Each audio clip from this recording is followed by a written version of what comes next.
adaynu ku jirtaa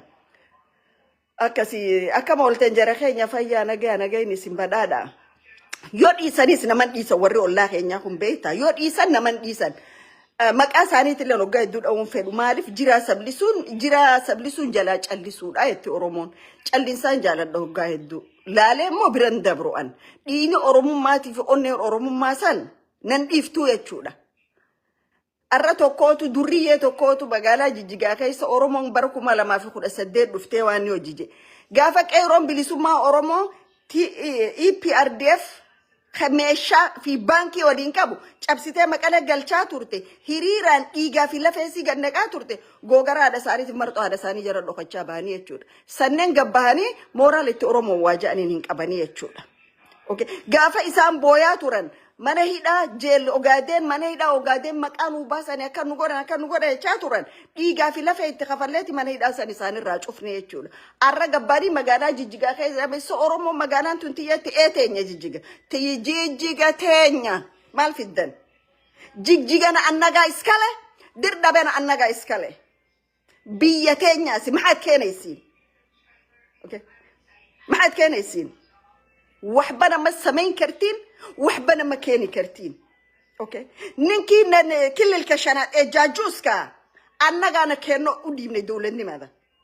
ya italaad ku timaadeen xoogaad ku timaadeen madhiidinaan idinka hadaan leeyni sheegin dadka kama joogsanaysiin individual inaad aydin hadaad rabtiin abi ahmed hadaad rabtiin googoysa doontiin laakiin oromo ma farfarin kartiin okay oromo farkuma fiiqi kartiin annagu waxaan nahay dadka indaha geeska afrikaanu nahay because one dalka horn of africana annaga boqoru noqonnay annaga we will lead horn of africa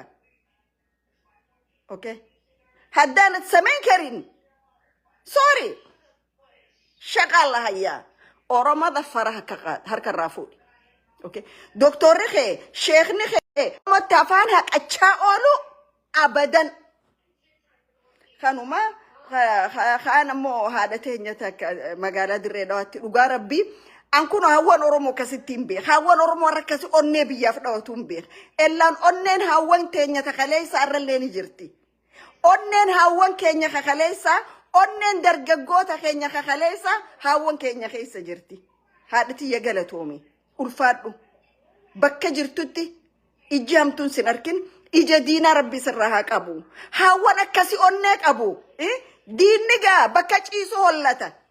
warri safun beene qaanyin beene haada sanu miidhu dandeen jechuudha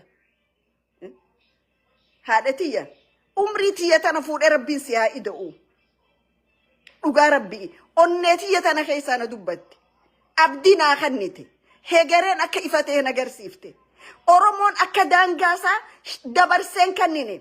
dirreen dhawa lafa oromoti wambadeen jara dhufteen fudhattu yette horina buli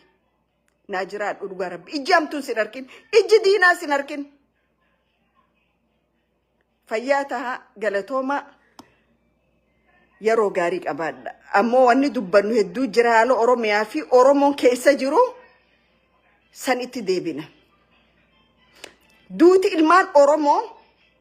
qaama hedduudhaan bakkayyuu deemaa jiru kun qaama hedduudhaan oromiyaa guutuu keessa kaaba haga kibbaa bahaga lixaa deemu jiru kun oromoo tokko isaa yaaddeessuudha qaba tokkoonsa ka nyaatee usee garaa guuttate nyaata isaa malee yoo egeree ummata kanaatiif hin yaanne ka guyyaa lama xayyaaraan asii fi chiin deema yoo xayyaara san malee egeree ummata kanaa hin laalle cufti keenya boru gaabbii keessan baane keessa seenna lubbuun oromoo tokkichi jiru oromoodhaaf qaaliidha arra dargaggoota gaafii university khaasan gujitti waan isaan godhan agarre jechuudha gaafiin gaafachuun